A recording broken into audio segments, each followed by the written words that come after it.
Assalamualaikum warahmatullahi wabarakatuh.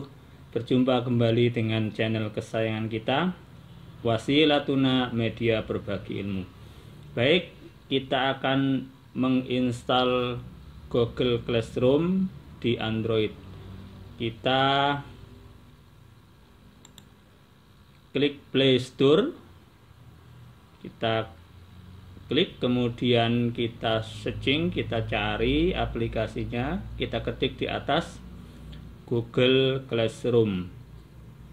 Kalau sudah ketemu, kita klik, kita tunggu, kemudian kita klik install.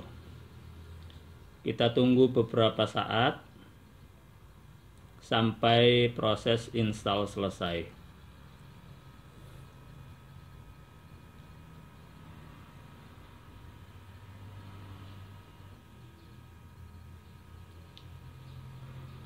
Baik, setelah selesai menginstal, nanti kita akan membuka aplikasi ini dengan cara klik buka.